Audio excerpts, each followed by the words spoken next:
உங்கள் தங்க நகையை அதிக விலைக்கு விற்கவும் மற்றும் அடகில் இருக்கும் தங்க நகையை மீட்டெடுத்து அதிக விலைக்கு விற்கவும் உடனே அணுகவும் prime gold hub 9840551787. No compromise. உங்க சைடுலயும் எங்க சைடுலயும். It's a GT promise. GT Holidays, South India's #1 travel brand. ஆதன் சினிமனையில் அனைவருக்கும் ஒரு பெரிய வணக்கம் அண்ட் வெல்கம் டு ஷோ. இன்னைக்கு நம்ம இட்லி கடை படத்தை பற்றி டிஸ்கஸ் பண்ண போகிறோம். படம் ரிலீஸ் ஆயிருக்கு. எந்த பெரிய எதிர்பார்ப்புகள் ப்ரொமோஷனுக்கு எல்லா ஊர்களுக்கும் தனுஷ் அவர்கள் போனாங்க. ஆனால் மிகப்பெரிய ஒரு ப்ரொமோஷன் இருக்கா அப்படின்னு பார்த்தீங்கன்னா சமயம் நாட்களாக இல்லை, என்ன நடந்திருக்கு அப்படின்ற எல்லாருக்குமே தெரியும். ஸோ எந்த ஒரு ஆரவாரமும் இல்லாமல் ரிலீஸ் ஆன ஒரு படம் எப்படி இருக்குன்னு நம்ம டிஸ்கஸ் பண்ண போகிறோம். ப்ரோ வணக்கம். வணக்கம். எப்படி இருந்தது இட்லி கடை அப்படின்னு தான் நம்ம பேச போகிறோம். ஓகே. ஸோ இட்லி கடைன்ற நீங்கள் என்ன எக்ஸ்பெக்ட் பண்ணி போனீங்க? நம்ம ட்ரெய்லரில் ஒரு பார்த்தோன்னே ஒன்று ஜட்ஜ் பண்ணியிருப்போம் இல்லையா, அது என்ன இருந்ததோ அதுதான் கதை. இந்த மாதிரி ஒரு வெளியில் போயிட்டு நல்லா லக்ஸரியஸாக வாழ்ந்துட்டு இருக்கிற ஒரு ஆள் மறுபடியும் அவனோட ரூட்ஸ் என்ன, அவனோட வேறு என்ன, நம்ம யார், எங்கேருந்து வந்தோம், அதை தேடி ஏதோ ஒரு சென்டிமெண்ட்டால் பிணைக்கப்பட்டு வந்திருக்காங்கிறத எக்ஸ்பெக்ட் பண்ணோம். அதுதான் இருந்திருக்கு. ஸோ உங்களுக்கு கதையானா எனக்கு புதுசாக நான் எதிர்பார்த்தேன் அப்படின்லாம் நீங்கள் எதிர்பார்க்கக்கூடாது. இதுதான் கதைங்கிறத ட்ரெய்லர்லேயே காமிச்சாச்சு. இதுக்குள்ளே எந்தெந்த இடத்துல நம்மளை வந்து எமோட் பண்ணுறாங்க, அழுக வைக்கிறாங்க, சிரிக்க வைக்கிறாங்க, நெகிழ வைக்கிறாங்க, இதுதான் படம். ஸோ இந்த இடத்துல வந்து எப்படி ஒர்க் ஆச்சுன்னு கேட்டிங்கன்னா, எனக்கு ஃபர்ஸ்ட் ஆஃப் ரொம்பவே ஒர்க் ஆச்சு. நிறைய இடங்கள்ல நம்ம அப்படியே நம்ம கண்ணிலேருந்து தண்ணி ஊற்றுற மாதிரியான ஒரு ரொம்ப எமோஷ்னலான ஒரு இடம் இருக்குது. ஸோ மற்ற விஷயங்கள் நம்ம டிஸ்கஸ் பண்ணுவோம். உங்களுக்கு படம் என்ன மாதிரியான ஒரு உணர்வை தந்தது? நீங்கள் சொன்ன ஒன்லைன் தான். ட்ரெய்லரில் வந்து தனுஷ் அவர்கள் எந்த சஸ்பென்ஸும் வைக்கல. நம்ம இருக்க போது உள்ளே வந்து இதுதான் பார்க்க போகிறீங்க அப்படின்ட்டு. ராஜகிரண் அப்படின்ற ஒரு வேர், அந்த அந்த அந்த மரம்க்கு அடுத்தது ஒரு ஒரு கிளை வேணும், அங்கிருந்து வரும்ல. ஸோ அதை தொடர்ந்து வரக்கூடிய விஷயங்கள் தான். இந்த குலதெய்வம்னு ஒன்று இருக்கு. அவருக்கு என்னடா இந்த ப்ரொமோஷன்ல குலதெய்வத்தை பத்தி பேசுறாரு, சொந்த பந்தங்களை பத்தி பேசுறாரு, குழந்தைகளுக்கு இதை சொல்லி வளர்க்கணும்னு ஏன்டா சொன்னாரு அப்படின்றது இந்த படத்தை பார்க்கும்போது தான் தெரியுது. நம்ம படம் பார்க்கறதுக்கு முன்னாடி தனுஷ் சொன்ன மாதிரி நிறைய ரிவ்யூஸ் எல்லாம் நம்ம கேள்விப்பட்டோம். பக்கத்தில் உட்காந்துருக்க நண்பர்கள் கூட தேட்டரில் உட்காந்துருக்கப்ப நண்பர்கள்லாம் சொன்னாங்க படம் வந்து ஒரு மாதிரி ஆவரேஜாக இருக்குன்னா நிறைய பேர் சொல்றாங்க அப்படின்ட்டு. நான் ஆல்ரெடி ரிவ்யூ சொல்லிட்டாங்க, என்னடா இது அப்படின்னு சொல்லிட்டு நம்மளும் அங்கே பார்க்கும் பொழுது அழகா ஆரம்பிக்கிறார். ரொம்ப சூப்பரான அந்த ஸ்டார்டிங்கே ரொம்ப நல்லா இருந்தது. ஒரு மாஸ் ஓப்பனிங்ல எனக்கு தெரிஞ்சு நித்யா மேனனுக்கு இப்படி ஒரு ஓப்பனிங் வந்து இது வரைக்கும் எந்த படங்களையும் நம்ம பார்க்கலன்னு நினைக்கிறேன். ஸோ அந்த ஒன்லைன் இது நம்ம தொடங்கிறோம் அப்படின்னா, ராஜகிரண் இடத்த வந்து அவரை தக்க வைக்க பார்க்குறாரு. எனக்கு அடுத்தது அவன் இருப்பானான்ற ஒரு கேள்விக்குறியோட இருக்கு. அந்த இடத்த வந்து இவர் ஆக்குபை பண்ணாரா இல்லையா அப்படின்னு தான். மண்ணும் மண் சார்ந்த ஒரு மக்களுக்கும் இந்த படம் ரொம்ப பிடிக்கும் அப்படின்னு எடுத்துக்கலாம். இதுல என்னென்ன விஷயங்கள் ஏத்துக்கிற மாதிரி என்ன இருந்துச்சு அப்படின்றத நம்ம பார்க்கலாம்னு நினைக்கிறேன். என்னென்ன விஷயங்கள் உங்களுக்கு அக்செப்டபிளா இருந்தது? எனக்கு முதல்ல அந்த குலதெய்வம் விஷயம், அந்த ரூட்ஸ் விஷயம், நம்ம வந்து எங்கேருந்து வந்திருக்கோம். முக்கியமாக எனக்கு அந்த குலதெய்வம் மேலே ஒரு சின்ன பிணைப்பு இருக்குது. நான் வந்து ஒரு நாத்திகவாதியாக இருந்து இப்பயுமே நாத்திகவாதி தான். எனக்கு கடவுள் பெருசாக தேவைப்படாத ஒரு ஆள். ஆனால் அந்த என்னவோ அந்த குலதெய்வம் போகும்போது நம்மளுக்கு அங்கே இருக்கிற அமைதி, எனக்கு ஒரு ஷாட் ரொம்ப பிடிச்சிருந்தது படத்தில். தனுஷ் வந்து அப்படியே அமைதியாக உட்காந்துட்டு இருப்பார், தியானம்லாம் பண்ண மாட்டார், சும்மா உட்காந்துட்டு இருப்பார். நித்யா மேனன் வந்து கேட்பாங்க என்ன பண்ணிருக்க அப்படின்னா, என்ன இங்கே வந்து இப்படி உட்காந்துட்டு இருக்கு, இங்கே தானே அமைதி கிடைக்குது அப்படின்ட்டு. ஸோ அந்த குலதெய்வம்ங்கிறதே அந்த ஆரவாரமாக கோயிலில் போய் எல்லாருமே கூட்டம் கூட்டமாக அது கிடையாது குலதெய்வம். நம்மளுக்கு வந்து ஒரு மனசு ஒரு இடத்துல அப்படியே கனியும் இல்லையா, ஒரு கனி மாதிரி பழம் மாதிரி கனியும் இல்லையா, அதுதான் குலதெய்வம். ஸோ இந்த விஷயங்கள் எனக்கு ஏற்றுக்கொள்ளும்படியாக இருந்தது. அப்பாவோட சென்டிமெண்ட்ஸ் எனக்கு இன்னொரு விஷயம் இது ரொம்ப முக்கியமாக பட்டதுன்னா, நீங்கள் சொன்ன மாதிரி அவங்க அப்பாவை ரீப்ளேஸ் பண்ணுறாங்கிற ஒரு லைனை சொல்கிறீங்களே, அது உண்மை. ஆனால் அது வந்து ஒரு பெரிய மன்னரோட இடத்த இன்னொரு அவன் பையன், அது கிடையாது. சாதாரண இட்லி, அவங்க அப்பா ஒரு இட்லியை பேஷனேட்டாக பண்ணுறாரு, அந்த பேஷனை தான் இவன் எடுத்துக்கிறான். மற்றபடி அப்பா செய்கிற வேலையை தான் பையன் செய்யணுமாங்கிறது கிடையாது கதை. அவங்க அப்பாவுக்கு இருந்த ஒரு பேஷன் இருக்குல்ல, நீ சாதாரண ஒரு இட்லி சுட்டாலும் அதில் அவ்வளோ அன்போட, அவ்வளோ திருப்தியோட, அவ்வளோ பேஷனேட்டோட அதை செய், அதை தான் அவன் பண்ணுறான். அந்த கதை படம் சொல்ல வர விஷயங்கிறது அதுதான். அந்த உணர்வை எடுத்துக்கோ அப்படிங்கிறது. உங்களுக்கு என்ன விஷயங்கள்லாம் அக்செப்டபிளாக இருந்துச்சு? இல்லை, நீங்கள் சொன்ன மாதிரி எனக்கு இந்த விஷயம் பிடிச்சிருந்தது. இந்த குல தெய்வம்ல வந்து கோயிலில் போய் அமைதியாக உட்காந்துப்பான். நம்மளாம் கோவில்லாம் நான் போயிருக்கேன், ரொம்ப நாளுக்கு முன்னாடி அதெல்லாம் நடந்தது. இப்பயுமே வீட்டில் எல்லாம் சொல்லுவாங்க வாங்க குலதெய்வம் கோயிலுக்கு போகலாம். குலதெய்வம்னா என்ன அப்படின்னு ஒரு விளக்கம் ஒன்று இருக்கும். அங்கேயே ஆஃப் ஓவரால் தேட்டரு இதுதான் குலதெய்வமாடா. ஏன்னா அப்பா அம்மா என்ன சொல்லி வளர்த்துருப்பாங்க, வாடா குலதெய்வம் கோயிலுக்கு போயிட்டு வரலாம், அங்கே போயிட்டு வந்தா என்ன நம்ம அப்பா கோயிலுக்கு போயிருக்காங்க, அவங்க அப்பா கோயிலுக்கு போயிருக்காங்க, ஸோ நம்ம வம்சாவளியாக வர குலதெய்வம் அப்படின்ட்டு. அப்படி இல்லாமல் அவங்களோட ஆன்மா அங்கே ஒரு ஒரு ஆறா ஒன்று இருக்கும்ல, அந்த பாசிட்டிவ் ஆறா இருக்கும். அங்கே வந்து வேண்டறனால அது எல்லாமே ஒரு அமைதி கிடைக்கும் அப்படின்றனால தான் குலதெய்வம் கோயிலுக்கு போகிறோம். அந்த அந்த சின்னதாக ரிசர்ச், அது பெரிய விஷயம்லாம் கிடையாது. இதெல்லாம் டீகோட் பண்ணி ரொம்ப நாள் அப்படிலாம் கிடையாது. சின்னதாக ஏன் குலதெய்வம் கோயிலுக்கு போனால் ஒரு தெளிவு கிடைக்கும், அமைதி கிடைக்கும் அப்படின்றத ரொம்ப அழகாக சொல்லியிருக்காரு. இதுல வந்து எனக்கு தனுஷை போடும் பொழுது அந்த டைட்டில் கார்டை எழுத்து இயக்கம்னு போட்டிருந்தது. எனக்கு ஓகே, கதை திரைக்கதை வசனம் இயக்கம் நிறைய விஷயங்கள் போடும், எழுத்து இயக்கம்னு போடும் பொழுது அவரோட எழுத்துக்கள் தான் இருக்க போகுதுன்னு தெரிஞ்சு இந்த குலதெய்வம் அந்த டைலாகை பார்க்கும் பொழுது மனசு ஜெயிச்சிட்டான், பிடிச்சிட்டான், பல்சை பிடிச்சான். ஏன்னா அந்த மனுஷன் பாட்டை எழுதினாருன்னா அது எல்லாத்துக்குமே இந்த ஜென்ரேஷனா இருக்கட்டும் எந்த ஜென்ரேஷனாலும் ஒரு கனெக்ட் இருக்கும். ஆமா. அதை முதல் வாட்டி கேட்குறப்பே பிடிச்சிடும். அந்த எழுத்துன்னு வரும்பொழுது அந்த டைலாக்லேயே டோட்டலா எல்லா தேட்டருமே ஆஃப், ஆடியன்ஸ் எல்லாமே அங்கேயே விழுந்துட்டாங்க. அவ்வளோதான், இந்த படத்தை சக்ஸஸ்ரா கொண்டாடிடும்டா அப்படின்ட்டு. ஸோ இயக்கமா பார்த்தோம் அப்படின்னா இன்னும் கொஞ்சம், ஏன்னா ஃபர்ஸ்ட் ஹாஃபும் செகண்ட் ஹாஃபும் நம்மளுக்கு தெரிஞ்ச வரைக்கும் கதையோடய டிராவல் ஆயிரும். இன்னும் கொஞ்சம் கட் பண்ணியிருக்கலாமோ, ஏன்னா சின்ன சின்ன லேக் வரும் பொழுது நிறைய இடங்கள அவர் தனியாக உட்கார்றாரு. இன்னும் சில இடங்கள்லாம் வந்து கொஞ்சம் கனெக்ட் பண்ண முடியாத அளவுக்கு இருந்துச்சு. ஒரு 10 மினிட்ஸ் வழக்கமாக சொல்கிற விஷயங்களா 10 மினிட்ஸ் கட் பண்ணியிருந்தா இன்னும் ரொம்ப எங்கேஜிங்காக இருந்திருக்குமோ அப்படின்ற ஒரு விஷயம் தான். இப்போ நம்ம ஸ்டார் காஸ்ட்லேருந்து வந்துடுவோம். தனுஷ், நித்யா மேனன், சத்யராஜ், பார்த்திபன், அருண் விஜய், இந்த மாதிரி பெரிய ஆர்டிஸ்ட் நடிச்சிருந்தாங்க. ஸோ நித்யா மேனன் தொடங்கியார். தனுஷுக்கு அடுத்து நித்யா மேனன் எப்படி பண்ணி? ஓகே, நித்யா மேனன் இப்போ தனுஷ் எப்படி அவரை பார்த்தா ஒரு பக்கத்து வீட்டு பையனை பார்க்குற மாதிரி தோணுதோ, அந்த மாதிரி நித்யா மேனன் பார்க்கும்போது ஒரு பக்கத்து வீட்டு பொண்ணு மாதிரி, கிராமத்தில் பக்கத்து வீட்டு பொண்ணு மாதிரி தோணும். அது ஒரு ஆக்டர் கொண்டு வரதுங்கிறது ரொம்ப கஷ்டம். ஏன்னா நித்யா மேனன் வந்து இப்போ ஓகே கண்மணி படம் மாதிரி ரொம்ப அப்படி நடிச்ச ஒரு நித்யா மேனன் இன்னைக்கு வந்து இட்லி கடை பண்ணுறாங்கிறது அவங்க ஒரு நடிகையாக எவ்வளோ டெடிக்கேட்டடாக இருக்கிறாங்க. எந்த இடத்துலையுமே நான் ஒரு ஹீரோயின், நான் ஒரு வேஷம் போட்டிருக்கேன், நான் நடிக்கிறேன் அப்படிங்கிறத காட்டிடவே கூடாது. அந்த பொண்ணாக வாழணும். உங்களுக்கு இருந்தது, ஏன்னா இப்போ நம்ம 2 பேர் டிஸ்கஸ் பண்ணுறதே ஒரு நல்ல இது. ஏன்னா நான் நகரத்தில் வளர்ந்து பிறந்த நீங்கள் அந்த ரூட்ஸ்லேருந்து வந்திருக்கீங்க. உங்களுக்கு நித்யா மேனன் எப்படி இருந்தாங்க? அதான் நான் சொல்றேன், அந்த ஓப்பனிங் சீன்லேயே விழுந்துட்டோம். அதுல வந்து நம்ம மேக்கப் இல்லை, அது இல்லாமல் அந்த காஸ்டியூம் அதெல்லாம் பார்க்கும்பொழுது அவங்க அடாப்ட் ஆயிட்டாங்க. எனக்கு தலைவன் தலைவியை நீங்க கம்பேர் பண்றீங்க, எனக்கு திருச்சிற்றம்பலம், ஓகே கண்மணி, நீ என்ன வேஷம் போட்டாலும் நான் அதுக்கு தகுந்த மாதிரி மாறுவேன்னு ஒரு நடிகை இருக்காங்க அப்படின்னா எனக்கு தெரிஞ்சு தமிழ் ஆக்டர்ஸ்ல நிறைய பேர் இருக்கலாம். இன்னைக்கு தேதியில பெஸ்ட் ஆக்டர்ஸ் அவங்க தான். ஃபர்ஸ்ட் பிளேஸ் நித்யா மேனன் தான், அது மாற்று கருத்து இல்லை. நேஷனல் அவார்டு இன்னொன்று எடுத்துவீங்கடா அப்படின்னு மாதிரி இருந்துச்சு. எனக்கு ரொம்ப குறை இதுல நித்யா மேனன் மட்டும் சொல்ல முடியும், அடுத்தடுத்து பேசதான் போறோம். ஏன் அதிகமா பயன்படுத்தல அப்படின்னு ஒரு வருத்தம் இருக்கு. Nithya Menon okay okay. ஏன்னா அந்த மனுஷி எல்லாமே சாப்பிட்றாங்க. ஒரு சின்ன ஒரு விஷயம் தான், ஒரு பாசிமணியை கொடுக்குற மாதிரி ஒரு சீன் வரும். அதை வந்து சொல்லாம ஒரு விஷயத்த கன்வே பண்ணணும். அந்த இடமா இருக்கட்டும், அவங்க அம்மா வந்து அவங்க அம்மாவுக்கும் அவங்களுக்கும் ஒரு சீன் வரும், ரியாக்ஷன் மட்டும்தான். அந்த விஷயம்லாம் இருக்கட்டும். தனுஷ் ஒரு இடத்துல உட்காந்துருக்க, அப்ப கடந்து வருவாங்க, அப்போ ஒரு லுக்கு தான் கொடுக்கணும். சோ சின்ன சின்ன போர்ஷன்ல அந்த மனுஷி விளையாடுறான், அவளுக்கு கொடுக்குற நீ நான் பாத்துறேன் நீ கிளம்பு அப்படின்ற மாதிரி இன்னும் அதிகமா பயன்படுத்திக்கணும் அப்படின்னா. சோ நம்ம ஊர் கிராமத்துல இருக்கக்கூடிய பெண்கள் எல்லாமே இப்படி வெகுளி, அவங்க ரொம்ப யதார்த்தமானவங்க, உண்மையானவங்க, காசு பணத்துல எதிர்பார்க்க மாட்டாங்க. சின்ன வீடு இருந்தாலும் போதும், எவ்வளவு வேலை வேணா கொடு, எவ்வளவு கஷ்டம் வேணா படுறேன். இந்த மாவாட்டும் பொழுது தனுஷ் அந்நேரத்துல வரும்னு அவருக்கு, ஏன்னா அவங்க அப்பாவோட விஷயத்த காப்பாத்தணும். இந்த பெண்ணுக்கு என்னங்க, அவர் பிடிச்சிருக்குன்றனால வரல, இவங்க அப்பாவோட விஷயத்த காப்பாத்தணும். ஒரு மனுஷன் வரானா அவனுக்கு ஏன் நம்ம பக்கத்துணையா இருக்கக்கூடாது, கூட இருந்து ஹெல்ப் பண்ணக்கூடாதுன்னு அந்த மனுஷியை வராங்களே. சோ அந்த கேரக்டர் எழுதும் பொழுது அது ரியலா நித்யா மேனன் ஒரு கேரக்டர் அந்த ஊர்ல இருந்திருக்கு போல. இவ்வளவு எல்லாம் நம்ம நிறைய பெண்களை பார்க்கலாம் அந்த மாதிரி. அந்த ஒரு சீன்ல இவர் வந்து வித்துட்டு வரேன், கடையை வித்துட்டு வரேன்னு சொல்லிட்டு போவார். வந்துட்டு பெருக்கும் போது அவனுக்கு 8 வருஷம் பெருக்குவாங்க. அதெல்லாம் சரியான பர்ஃபார்மன்ஸ். அது அவங்களுக்கு இனிமேட்டு வந்து நித்யா மேனன் அப்படிலாம் எதிர்பார்க்க முடியாது. இனிமேட்டு தேனி, மதுரை எங்கேயா போனா அந்த நித்யா மேனன் பார்க்கலாம் போல. கம்முன்னு கல்யாணம் பண்ணிட்டீங்கன்னா அங்கே வந்து செட்டில் ஆயிருங்க, நடிப்பு மட்டும் அங்கே போயிட்டு வந்துருங்க அப்படின்ற மாதிரி இருந்துச்சு. ரொம்ப பிடிச்சிருந்து எனக்கு. சத்யராஜ் அவர்கள் அருண் விஜயை பேசுறதுக்கு முன்னாடி அவர் பேசிடணும்.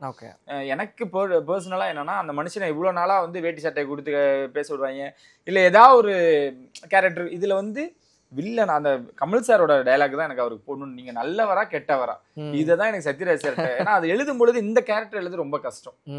ஏன்னா மகனுக்கு ஹீரோவா இருக்கணும், மற்றவங்களுக்கு நல்லவனா இருக்கணும், மகனுக்கும் நல்லவனா இருக்கணும், ஆனா மகனுக்கு சப்போர்ட் பண்ணி இருக்கணும், மகன் நல்லவன் கிடையாது. கரெக்ட்.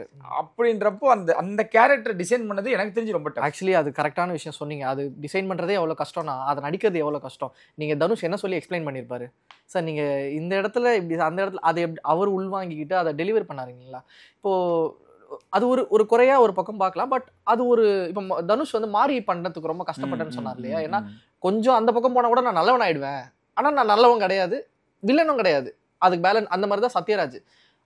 நம்ம மனுஷங்க எல்லாருமே அப்படிதான் நினைக்கிறேன். நம்ம எல்லாருக்குமே நல்லவங்கலாம் கிடையாது. ஒருத்தவங்களுக்கு கிட்ட நம்ம ஒரு கண்ணிங்கா இருப்போம், இன்னொருத்தவங்க கிட்ட நம்ம ரொம்ப இதுவா இருப்போம், சாஞ்சு இருப்போம். அப்போ அதுதான் அந்த நல்லவனுக்கும் கெட்டவனுக்கும் உள்ள போராட்டம் தான் சத்யராஜோட கதாபாத்திரம். அதை அவர் நல்லாவே பண்ணியிருந்தாருன்னு நினைக்கிறேன். அதை தாண்டி அதை பத்தி பேசுறதுக்கு எந்த விதமான அந்த கேரக்டர் அதை மீறி போகல, அதோட லிமிட்ல அது கரெக்டா பண்ணிருக்கு. ஓகே. அருண் விஜய் மிரட்டி இருப்பாரு, உருட்டி இருப்பாருலாம் போனா, ஏன்னா நம்மளுக்கு என்னைக்கு போனாலும் கம்பேர் பண்ணதான் செய்வாங்க. எண்ணி அறிந்தால பார்த்து அருண் விஜய் அந்த வில்லனிசம் இருக்கு அப்படின்னா கம்மியா இருந்தது. அந்த போஸ்டர் வந்து அருண் விஜயோட ரிவீல் பண்ணும் பொழுது ஒரு போஸ்டர் ஒன்று போட்டிருந்தாங்க. அவர் உட்காந்துருப்பாரு, தனுஷ் நின்றுட்டு இருப்பாரு. நாளா M Kumaran son of Mahalakshmi மாதிரி இருக்கும். அவருக்கு ஏதாவது கைகால் உடஞ்சிருக்கும். தனுஷ் நிறைய பேர் வந்து இவர் பாக்ஸிங் ட்ரெயின் பண்றதுக்கு அவர் தான் இட்லி கொடுத்து தான் பாக்ஸிங் ட்ரெயின் பண்றாரு மாதிரிலாம் கதை கிளப்பி விட்டாங்க. அதான் அந்த மாதிரி இருக்கும் போல அப்படின்னு தான் நம்மளும் நினைச்சேன். எம் குமரனோட அடுத்த வெர்ஷனா இருக்கும் அப்படின்ட்டு. அதுக்கு அப்படியே மாறா இருந்தது. ஸோ அந்த மனுஷன் அந்த கேரக்டர் மாதிரி இருந்துச்சு அப்படின்னா அந்த எனர்ஜி இருந்துச்சு, அந்த பவர் இருந்துச்சு. பட் அதுதான் அது எங்கேயோ ஒரு இடத்துல கம்மியா இருந்துச்சோ அப்படின்னு நம்மளால பார்க்க முடியுது. இது ஓவராலா தனுஷ் சுத்தி நடக்கிறதுனால அருண் விஜய்க்கு கொஞ்சம் அப்படின்றப்போ ஸ்பேஸ் இல்ல. இன்னொன்னு அந்த அருண் விஜய் கேரக்டர் வந்து ஒரு 2K கிட்டோட ஒரு பெரிய வளர்ந்த வருஷன் தான். இன்னைக்கு இருக்கிற பசங்க வந்து எல்லாருமே சொல்ல, ஒரு சிலர் அப்பா சம்பாதிக்கிறாரு, அப்பா கிட்ட நல்ல காசு இருக்கு, நான் எதுக்கு இதெல்லாம் பண்ணணும், அப்பா பிசினஸ் எடுத்துக்கூடான்னு சொன்னா கூட எனக்கு ஒரு 3 வருஷம் டைம் கொடு அப்படின்னு கேட்டு அப்படி லெத்தார்ஜிக்கா இருக்கிறாங்கல்ல. தனுஷ் கூட சொல்ல, நீங்க அப்பவே சின்ன வயசுல ஒரு தட்டி வளர்த்துருந்தீங்கன்னா இப்ப இருக்கிற பசங்க அப்படிதான் இருக்கிறாங்கிறது வந்து கொஞ்சம் வளர்ந்த வருஷனா. பணக்காரன் எப்படி இருப்பான், பணக்காரத்துல இருக்கிற எல்லாமே கிடைச்சிட்டு ஒருத்தனுக்கு எல்லாமே கிடைக்குது, அவன் எப்படி இருப்பான், அந்த மாதிரி ஒரு கேரக்டர். என்ன பிரச்சனைனா நம்ம அந்த அருண் விஜய் வந்து கொஞ்சம் இதுவாகிட்டாங்க, கம்மியாகிட்டாங்கன்னு நம்ம பேசணும் இல்லையா. அது வந்து வழக்கமா தனுஷ் படங்கள் நடக்கூடியதுதான். நீங்க விஐபி படம் பாருங்களேன். விஐபி படத்துல கிளைமேக்ஸ்ல இப்ப என்னப்பா வேணும் உனக்கு, நான் ஜெயிச்சிட்டேனா, சரி நான் ஜெயிச்சிட்டேன் அப்படின்னு. மாரி படத்துலயே விஜய் யேசுதாஸை வந்து அமுல் பேபி ஆக்கி இதுவாகிருப்பாங்க. அதே மாதிரி இட்லி கடையிலயும் என்னடா வேணும், ஒரு 2 இட்லி சாப்பிட்டு போடா, வாடா, ஏன்டா வந்து ரொம்ப ஆடிக்கிட்டு இருக்க அப்படிங்கிற மாதிரி வில்லனை வந்து இப்போ அந்த வயலன்ஸ்லாம் வேண்டாம், கையை கொடு சரியாகிக்கலாம் போய்க்கலாம் அப்படிங்கிற மாதிரி தனுஷ் படங்களை வழக்கமா வரதுதான். ஆனா அதெல்லாம் அடுத்தவங்க டைரக்ஷன், இவர் டைரக்ஷன் இப்படி பாக்குறதா எனக்கு. ஏன்னா ராயன்ல அவ்வளவு இம்பார்ட்டன்ஸ் கொடுத்துருந்தாங்க தம்பிகளுக்கு அப்படின்றப்போ நம்ம அருண் விஜயை இன்னும் கொஞ்சம் பவரா காமிச்சிருக்கணும், மாசா காமிச்சிருக்கணும் தான் சின்ன வருத்தமா இருந்துச்சு. பார்த்திபன், சமுத்திரகனி, அதுக்கப்புறம் இளவரசர் வந்து நிஜமா தனுஷோட டிராவல் பண்றாரு, சூப்பரா பண்ணியிருந்தார். பார்த்திபன் எனக்கு நம்ம சமுத்திரகனியை பார்க்கும் பொழுது அதுதான் எல்லாருமே பெரிய சார்காஸ்டா யூஸ் பண்ணியிருக்காரு. அப்படின்றப்போ அவங்களுக்கு இன்னும் அவங்களுக்கு கொடுக்க கேரக்டர் இவங்கெல்லாம் நல்லா பண்ணிடுவாங்க தெரியும். ஏன்னா இவங்க எல்லாமே நடிகர்கள், கொடுத்தா பட்டுன்னு வேலையை வாங்கிடலாம் அப்படின்றது தெளிவா தெரிஞ்சு வச்சிருக்காரு தனுஷ். ஆனா என்னன்னா ஸ்பேஸ் பத்திலியோன்ற ஒரு வருத்தம் தான், நம்மளுக்கு அந்த குறைகள் இருக்கும். ஓகே, நம்மளுக்கு சமுத்திரகனி விஷயம் வேற, அது தனியா எடுப்போம். பார்த்திபன் விஷயத்துல ஸ்பேஸ் கம்மியா இருந்தாலும் எனக்கு அந்த ஒரு சீன் போதும். ஏப்பா அவன் யார், நான் அவர் கையால சாப்பிட்டுருக்கேன், அதை நான் ஸ்பாயில் பண்ண விரும்பல. அது அந்த ஒரு சீன் இருக்குல்ல, பார்த்திபனுக்கு டக்குன்னு ஒரு சின்ன வயசு ஃபிளாஷ்பேக் போவாங்கல்ல, அது ஒண்ணு போதும். தியேட்டர்ல அவ்வளோ கிளாப்ஸ் பண்ணாங்க. நானே வேற மாதிரி எதிர்பார்த்தேங்க. தப்புன்னு என்னடா இது ஒரு ட்விஸ்ட் அப்படின்ட்டு. அது நல்லா எழுதுறாருங்க. ஆமா, ஏன்னா நீங்க எல்லாருமே கெட்டவங்களா பார்த்துட்டே தான் உங்களுக்கு ஒரு நம்பிக்கையே போயிடும்ல, மனுஷங்க நல்லவங்களே இல்லையான்ட்டு. டக்குன்னு பார்த்திபன் கேரக்டர் மாதிரி ஒன்று வரும்போது தான் நல்ல மனுஷங்க இருக்காங்க, மறக்காதவங்க, ருசியை மறக்காத ஆட்கள் இன்னும் இருக்காங்கிற ஒன்று இருக்குல்ல. எனக்கு அந்த கேரக்டர் ரொம்ப பிடிச்சிருந்தது, அது கம்மியாக இருந்தாலுமே கூட. சமுத்திரகனி தான் அவர் தெலுங்கு மார்க்கெட் அப்படி இப்படின்னு அவர் எங்கேயோ போயிட்டு இருக்காரு, அவரை கூப்பிட்டு வந்து கொஞ்சம் வேற ஆள் கூட போட்டிருக்கலாமோ. பட் ஓகே, அவர் தனுஷ்காக நான் நடிக்கிறேன் அப்படின்னு வந்து நடிச்சிருக்காரு. ஓகே, அதுல ஒரு குறைகள் இருக்கதா செஞ்சது. எனக்கு அந்த சமுத்திரகனி கேரக்டர்ல பிடிச்ச எழுதின விஷயத்துல பிடிச்ச ஒரு விஷயம் என்னன்னா, பரோட்டாவை வில்லனா காட்டி இட்லியை நல்லதா காட்டுறாங்கல்ல, அது வந்து ஒரு பெரிய ஹெல்த் கான்சியஸ், அது ஒரு அரசியல பேசுது, பெரிய அரசியல் இருக்கு. கடைசியா எனக்கு தெரிஞ்சு அந்த படத்துல கடைசியா ஒரு வசனம் வரும், இளவரசர் பேசுவார், அதுவுமே ஒரு பெரிய ஒரு பாலிடிக்ஸ், அதை நாசுக்கா போட்டு போயிருவார். தனுஷ் எழுதுறதுல அந்த நம்ம ஊரு அந்த பண்பாடு பாரம்பரியம் மட்டும் இல்லாம அங்க ஒரு அரசியல் இருக்கும், அது ரொம்ப ஆழமான அரசியல், அது புரியுறவங்களுக்கு பயங்கரமா புரியும். ஸோ இது எல்லாமே இருந்தாலுமே கூட இயக்குனரா தனுஷ் எப்படி புரியுது? தனுஷ் எனக்கு இந்த படத்துல சின்ன சின்ன மொமெண்ட்ஸாக நல்லா எழுதியிருக்காரு. ஆனால் இந்த படத்தோட கோரான வேல்யூன்னு ஒன்று இருக்குல்ல, அதாவது நீங்கள் வந்து ஒரு ஊரில் இருக்கிறவன் வெளிநாட்டில் போய் நல்லா சம்பாதிக்கிறான், அவன் மறுபடியும் இங்கே வரணும் அப்படிங்கிற போது நம்ம டக்குன்னு அந்த வெளிநாட்டில் வேலை செய்கிறத கொஞ்சம் கெட்டதாக வில்லனாக காட்டுறோம் இல்லைங்களா, அதை என்னால் ஏற்றுக்க முடியல. ஏன்னா நீங்கள் ஊரெலாம் கூட விட்டுருங்க, இன்றைக்கி வந்து சென்னையில் வியாசார்பாடியில் வண்ணாரப்பேட்டையில் ஹவுசிங் போர்டில் இருந்த 10வது மாடியில் ஹவுசிங் போர்டில் இருந்த ஒருத்தன் இன்றைக்கி அமெரிக்காவில் போய் நல்லா சம்பாதிக்கிறான். பொருளாதாரமும் படிப்பு உங்களுக்கு அந்த வாய்ப்பை ஏற்படுத்தி தருதுல, டக்குன்னு நீங்கள் அதை குறைச்சலாம் மதிப்பிட்ட முடியாது. அது வந்து என்னப்பா நீங்கள் பிறந்துட்டு வெளிநாட்டுக்கு போயிட்ட அப்படிலாம் கிடையாது. பொருளாதாரம்ங்கிறது நிறைய ஜாதி கொடுமையினால் பாதிக்கப்பட்டவங்களுக்கு அது ஒரு பெரிய விடுதலையாலாம் இருந்திருக்கு. இன்றைக்குமே அந்த ஒடுக்குமுறை இருந்தால் கூட அவன் சம்பாதிக்கிறான் அப்படிங்கிறது வந்து அவங்க ஃபேமிலிக்கு அவ்வளோ அவங்க பட்ட கஷ்டங்கள்ல இருந்தால் மீட்டு கொண்டு வந்திருக்கு. அதை வந்து நம்ம இதை பேசுறது கரெக்ட், ரூட்டுக்கு வாடா உன் குடும்பத்துக்கு வாடான்னு பேசுறது கரெக்ட். ஆனால் அதுக்காக நம்ம அந்த இடத்த வில்லனாக்குறது வந்து தனுஷ் எங்கேயோ அந்த இடத்த மிஸ் பண்ணிட்டாரோ அப்படின்ட்டு எனக்கு ஒன்று. அந்த பாயிண்ட் ஆஃப் வியூல நீங்க அப்படி பார்த்தனால புரியுது. என்னோட பாயிண்ட் ஆஃப் வியூல நாங்க வந்து அதுக்கு அப்பாற்பட்டு பார்க்குறோம். ஏன்னா தனுஷோட ஃபேமிலி ரொம்ப எளிமையினாலோ கடன் தொல்லையினாலோ அவங்க அடுத்த வேலை சாப்பாட்டுக்கோ பஞ்சம் இல்லை. அவங்க அப்பா கடை வச்சிருக்காரு, அந்த கடையே வந்து பல லட்சத்துக்கு வியாபாரம் விற்கிற மாதிரியான சூழல் ஏற்படுது.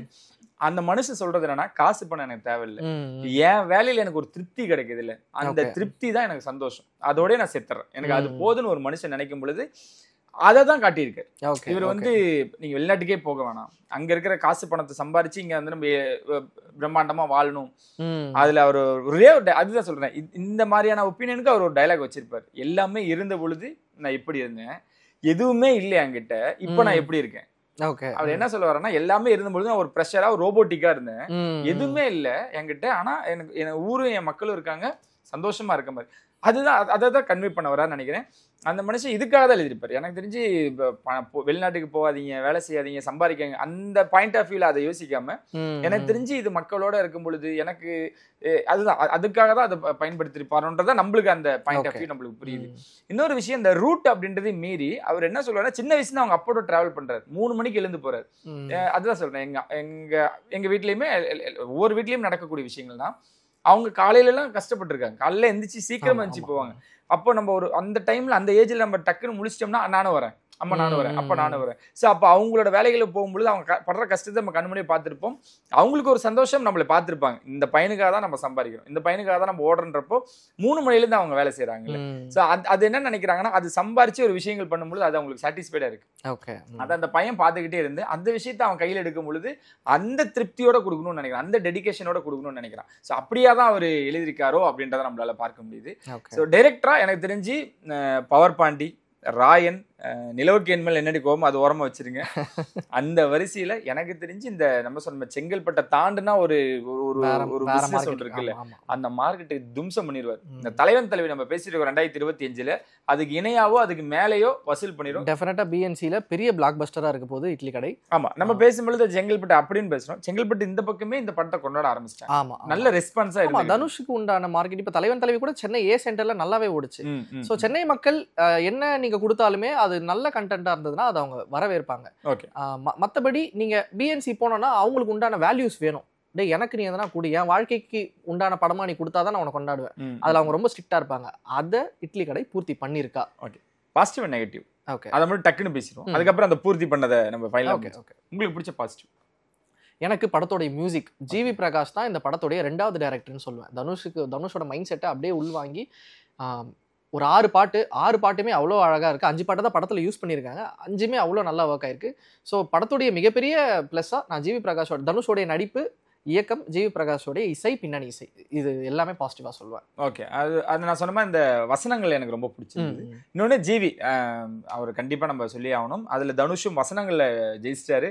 ஜிவி அப்படியே த்ரூ அவுட்டாக கொண்டு போகிறார். வாங்க நான் கூட்டு போகிறேன் படத்தை கடைசி வரைக்கும், தனுஷ் என்ன பண்ணியிருக்காரு நான் உங்களுக்கு கூட்டு போகிறேன்னு விஷயம் அந்த சூஸ் பண்ண கேரக்டர்ஸ் சின்னதாக இருக்கட்டும், ஒரு சீனாக இருக்கட்டும், நித்யா மேனன் அம்மாவும் ஒரு கேரக்டர் இருந்திருப்பாங்கல்ல, அவங்க முதற்கொண்டா இருக்கட்டும் நல்லா டிசைன் பண்ணியிருக்காரு. நம்ம டீனா கூட, ஏஜென்ட் டீனாக்கா கூட வருவாங்க, அவங்க தான் நம்ம சொல்ல முடியுது. அவங்களுக்கு எல்லாருக்குமே ஒவ்வொரு விஷயங்கள் கொடுத்து கரெக்டாக வேலை வாங்கியிருக்காரு. அது ரொம்ப பிடிச்சிருந்து. இது எல்லாமே பாசிட்டிவ் அமையும். இதுல குறிப்பா இன்னொரு பாசிட்டிவ் என்னன்னா, இன்பன் வந்து களம் இறங்குறாரு இந்த படத்தின் மூலம். எல்லாருமே சொன்னாங்க, பாரா இந்த படத்தை மூலமா ஏன்டா அவர் இறங்குறாரு, இந்த படத்தின் மூலம் இறங்குறதா கரெக்டா இருக்கும், ஏன்னா இது ஒரு ரூட் அப்ப கனெக்ட் பண்ணிக்கிட்டீங்களா? அதனால இட்லி கடை எப்படி ராஜகிரண் கடையை வந்து தனுஷ் எடுத்துக்கிட்டாரா இல்லையா, சாதிச்சாரா இல்லையா, எடுத்துக்கொண்டது வெற்றியா இல்லையான்னு பாக்குற மாதிரி உதயநிதியோட இடத்த வந்து அந்த கம்பெனியை டேக் ஓவர் பண்ணனால அந்த ரூட்ல வந்து இன்மனுக்கு வந்து இது வெற்றியா தோல்வியான்ற ஒரு படமா தான் அமையும். இந்த படத்தோட நெகட்டிவ் அப்படின்னா என்ன சொல்லுங்க? அந்த செகண்ட் ஹாஃப்ல தனுஷுக்கும் அந்த குடும்பத்துக்கும், அருண் விஜய், சத்யராஜ், இந்த குடும்பத்துக்கும் உண்டான கேட் அண்ட் மவுஸ் கேம் இருக்குல்ல, அங்க எங்கேயோ சுவாரஸ்யமா கொஞ்சம் எழுதலையோ அப்படி நீங்க சொன்ன மாதிரி அந்த 10 நிமிஷம் டிஃபரன்ஸ் தான், பெருசா ஒன்றும் கிடையாது. அந்த 10 நிமிஷத்துல எங்கேயோ நம்மள அப்படின்னு ஃபீல் பண்ண வச்சிட்டாங்களோன்னு தோணுச்சு. அது ஒன்று தான் எனக்கு நெகட்டிவா பட்டுது. அது கரெக்டாக எழுதியிருந்தா இது ஒரு முழுமையான படமா எனக்கு இருந்திருக்கும். ஓகே, ராயன் பார்க்கும் பொழுது அந்த ஏரியா செட் ஒர்க் தான், அது நம்மளுக்கு நல்லாவே தெரியும். அது ஆனால் அந்த இந்த பாட்டில் மட்டும்தான் என்னடா செட்டு அப்படின்னு நம்மளுக்கு தோண வச்சுது. ஆனால் இந்த படத்தில் நிறைய விஷயங்கள் லைட்டாக ஆர்டிஃபிஷியலாக இருந்துச்சு நம்மளுக்கு தோணுச்சு. செட் ஒர்க் மட்டும் சொல்ல வரல, அங்கே இருக்க அட்மாஸ்பியர் ஆர்டிஸ்ட் கூட நான் சொல்கிறேன், இதை மாற்றிருக்கலாமோ அப்படின்னா. அந்த மனுஷன் எவ்வளோ தாங்க பண்ணுவார், நடிக்கவும் செய்கிறார், மானிட்டரும் பார்க்கணும், எல்லாமே பண்ணணும் அப்படின்றப்போ. இன்னொன்று என்னன்னா, இந்த பாட்டு என்ஜாமி பாட்டு ரொம்ப என்ஜாய் பண்ணாங்க, நம்ம எல்லாமே கொண்டாடினாங்க. ஆனா அதுக்கு அவ்வளவு டான்சஸ் வேணுமா? அப்ப என்ன சொல்ல வராங்க, என்ன மீன் பண்ண வராங்கன்ற ஒரு விஷயங்கள் இருக்குல்ல. ஏன்னா ஓகே, இவ்வளவு டான்சஸ் போட்டா இன்னும் கலர்ஃபுல்லா இருக்கும், நீங்க அந்த இடத்துக்கு வந்துட்டீங்க, எல்லாமே ஓகே. லாஸ்ட்ல இருக்கவங்க கூடிய கொஞ்சம் தாண்டிட்டோம் அப்படின்னா எல்லாம் சாதாரணமா நின்றுட்டு இருக்கான். அப்போ அது தேவையில்லை, யூஸ் பண்ண வேணாம்ல அப்படின்ற விஷயமா நம்மளுக்கு தோணுச்சு. நீங்க சொன்ன அதே 10 நிமிஷம் இன்னும் கேரக்டருக்கு கொஞ்சம் ஸ்பேஸ் கொடுத்து இன்னும் இம்பார்ட்டன்ஸ் கொடுத்துருந்தாங்கன்னா இன்னும் அடுத்த கட்டத்துக்கு போயிருக்கும். இந்த இட்லி கடை நம்மளுக்கு திருப்தியா அமைஞ்சதா இல்லையா அப்படின்னு கேட்டீங்கன்னா எனக்கு பொறுத்த வரைக்கும் திருப்தி. உங்களுக்கு? எனக்கு ஒரு இட்லி பிடிச்சிருந்தது, 2 இட்லி வச்சாங்க, எனக்கு ஒரு இட்லி ரொம்ப பிடிச்சிருந்தது. ஒரு இட்லியில ஏதோ கொஞ்சம் மாவு புளிச்ச மாதிரி எனக்கு தோணுச்சு. ஓகே, ஏங்க 2 இட்லி ஒரே மாவுல தான் செய்வாங்க. இருந்தாலும் ஒரு இட்லி சாப்பிடக்கூடிய அளவுக்கு உங்களுக்கு திருப்தியா இருந்துச்சு. ஓகே, நம்மள சொன்ன மாதிரி இவர் ராஜகிரண் செஞ்ச இட்லி அப்போ உங்களுக்கு பிடிச்சிருக்கு, தனுஷோட இட்லி பிடிக்கலன்னு நினைக்கிறேன். ஸோ ஓவராலாக மக்கள் கொண்டாடக்கூடிய ஒரு படமாக தான் இருக்க போகுது அப்படின்ற மாற்று கருத்து இல்லை. 5 out of எவ்வளோ ரேட்டிங் கொடுக்கலான்னு நினைக்கிறீங்க?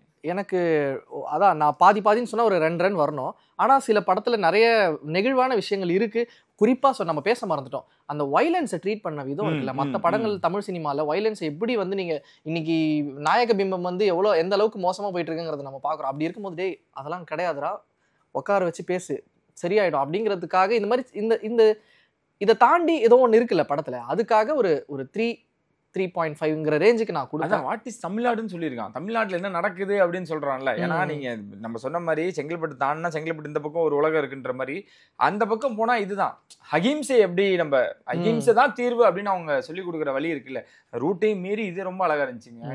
நீ கத்தி எடுத்தால் கத்தியால் தான் சாவுன்றதை ஹேண்டில் பண்ணுற விதம்னு ஒன்று இருக்குல்ல, அது நீங்கள் சொன்ன மாதிரி ரொம்ப ரொம்ப கனெக்ட் ஆச்சு. இது இப்படிதான் இருக்கணும் அப்படின்றது. நான் ஒரு சின்ன அப்சர்வேஷனே சொல்றேன், ஆடியன்ஸ் எப்படி ரியாக்ட் பண்ணிருக்காங்கன்ட்டு. அசுரன் படத்துல தனுஷ் கத்தி எடுத்து ஓங்கும் போது ஒரு பெரிய விசில் சத்தம் வந்தது.